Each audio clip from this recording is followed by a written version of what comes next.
Hello student, आज आपको हम प्रोबेबिलिटी सीबीएसई एनसीईआरटी में न्यू सिलेबस 2023-24 में क्लास 10 का एक्सरसाइज 14.1 में क्वेश्चन नंबर 1 बता रहे हैं। Complete the following statements. Question number 1, probability of an event E plus probability of the event not E. यानी इस क्वेश्चन में कह रहा है कि ई एक इवेंट है प्रोबेबिलिटी का और ई एक इवेंट नहीं है प्रोबेबिलिटी का। तो दोनों प्रोबेबिलिटी अगर है तो इन दोनों को अगर हम ऐड कर देते हैं तो इसका आंसर हमको क्या मिलेगा। मान लीजिए, माना कि एक एग्जांपल हम ले लेते हैं इस टाइप से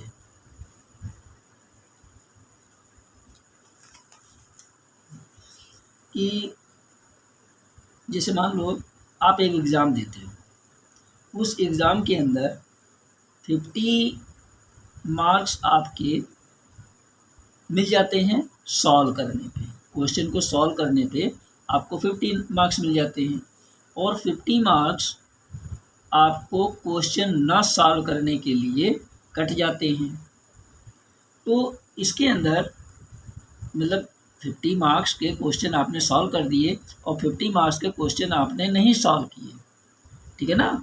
इन दोनों क्वेश्चन को आपने नहीं सॉल्व किया तो इसमें क्या हो जाता है, मान लिया कि 1/2 मार्क्स जो है हमने सॉल्व कर लिया और 1/2 हमने सॉल्व नहीं किया। तो इसका मतलब क्या हो गया कि मान लीजिए 100 क्वेश्चन थे, 100 क्वेश्चन में 50 मार्क्स के क्वेश्चन बचे हमारे। 50 मार्क्स के क्वेश्चन हमने सॉल्व कर लिया, 50 मार्क्स के हमने नहीं सॉल्व करे। तो इसकी प्रोबेबिलिटी क्या होगी, यानी हाफ ये हो गया, हाफ ये हो गया। अगर दोनों को हम ऐड कर देते हैं तो 2 और 2 का एलसीएम 2 हो जाता है। वो चूँकि डिनोमिनेटर हमारा सेम है इसलिए न्यूमिनेटर वैसे ही उतर आता है। तो क्या हो जाता है, 2/2 इसको कैंसिल कर देते हैं तो हमारा क्या आ जाता है, 1। यानी प्रोबेबिलिटी जो एक इवेंट है और जो प्रोबेबिलिटी इवेंट नहीं है, अगर इन दोनों को हम ऐड कर देते हैं तो हमारा क्या हो जाता है, 1। ठीक है। अब हम क्वेश्चन नंबर 2 देखते हैं। The probability of an event the can not happen is.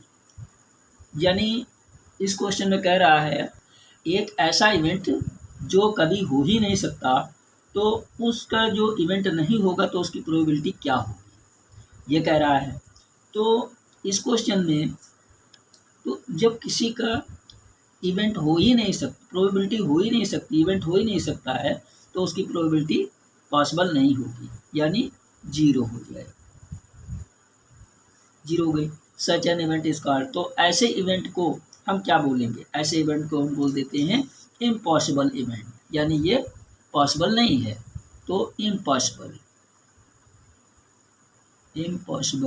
Event, ये इम्पॉसिबल इवेंट हो गया। थर्ड क्वेश्चन है the probability of an event that is certain to happen is. यानी इसमें कह रहा है कि ऐसा इवेंट जो 100% श्योर होगा, तो ऐसे इवेंट को हम क्या बोल सकते हैं। तो क्या इवेंट हो सकता है, मान लीजिए हम इसमें देते हैं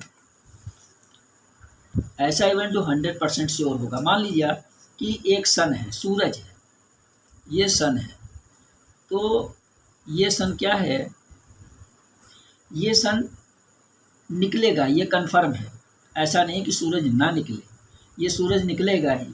तो ऐसे इवेंट की जो प्रोबेबिलिटी होगी उसको हम क्या एज्यूम कर लेंगे, कर बराबर कर सकते हैं।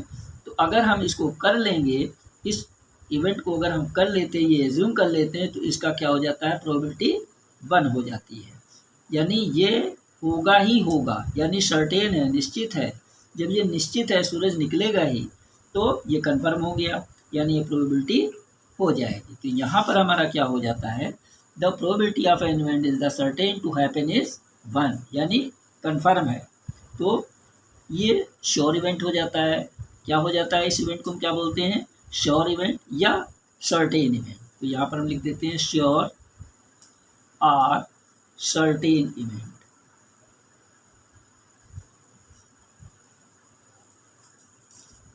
यानी वो प्रोबेबिलिटी जो 100% तो श्योर है, तो ऐसे इवेंट को हम क्या कह सकते हैं कि हाँ ये हो सकता है और ये इवेंट जो है ये सर्टेन या श्योर इवेंट होगा, इसे हम एज्यूम कर सकते हैं।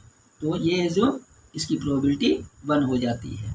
The sum of the probabilities of all the elementary event of an experiment is, यानी इस क्वेश्चन में कह रहा है, इसमें कह रहा है इस क्वेश्चन में कि कोई भी एक्सपेरिमेंट है, कोई भी एक्सपेरिमेंट है तो उसमें मल्टीपल इवेंट है, तो इसकी जो इस इवेंट की जो प्रोबेबिलिटी है उसका सम करने पर भी यानी किसके इक्वल हो जाएगा, किसके इक्वल हो जाएगा ये निकालना है।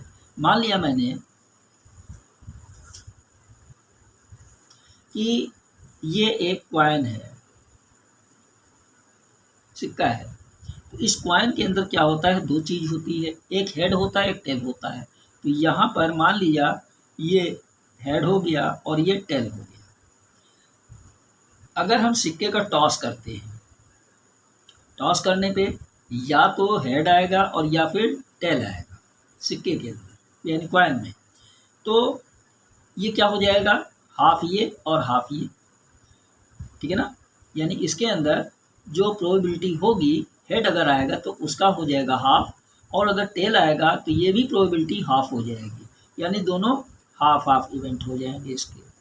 जब दोनों इवेंट हाफ हाफ हो जाएंगे तो इसका अगर हम सम करते हैं, ऐड करते हैं यानी सम करते हैं, तो इसका जो एक्सपेरिमेंट में जो प्रोबेबिलिटीज़ आएगी वो क्या होगी, देख लीजिए। दोनों को सम कर लेते हैं, 1/2 प्लस 1/2, तो क्या हो गया, 2 और 2 डिनोमिनेटर सेम है तो ये हो गया, डिनोमिनेटर सेम है तो न्यूमिनेटर वही आ जाता है। क्या हो गया, 1 और 1 को ऐड कर दिया, 2/2 कैंसिल कर दिया तो 1, यानी प्रोबेबिलिटीज़ क्या हो जाती है, 1। यानी दोनों को अगर हम कॉइन्स को अगर हम टॉस करते हैं तो हाफ प्रोबेबिलिटी हेड की आ जाएगी, हाफ प्रोबेबिलिटी टेल की आ जाएगी, तो दोनों का अगर हम सम करेंगे तो क्या आ जाएगा, 1, यानी एक्सपेरिमेंट करने पे ये आ जाता है 1।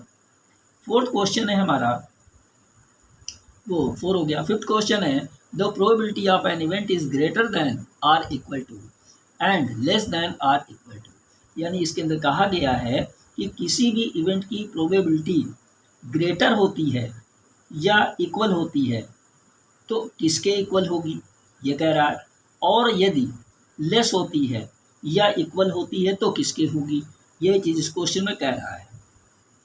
क्या होगा, प्रोबेबिलिटी हमेशा जो है 0 और 1 के बीच में लाई जाती है, और ना तो कभी ये निगेटिव होगी और ना ही ये 1 से ग्रेटर होती है। क्या होती है, जो प्रोबेबिलिटी होती है 0 1 के बीच में लाई करती है, और ना ही ये निगेटिव होती है और ना ये 1 से ग्रेटर हो सकती है, ठीक है। तो यहाँ पर क्या हो जाएगा, ना ही ये ग्रेटर होगी और ना ही ये क्या होगा, जो निगेटिव होगी, तो ये हो जाता है 0, यानी 0 से ये बड़ी तो हो जाएगी, और less than or equal to, और कम किससे हो जाएगी, 1 से, ठीक है ना। 0 और 1 के बीच में ही इसकी प्रोबेबिलिटी लाई करती है, ठीक है। ऐसे कर सकते हो, 0 से कम और 1 से ज़्यादा नहीं होना चाहिए और 0 से कम नहीं होना चाहिए, यानी 0 से तो ग्रेटर हो जाएगा और 1 से कम हो जाएगा, तो 0 हो गया और 1 हो गया, ठीक।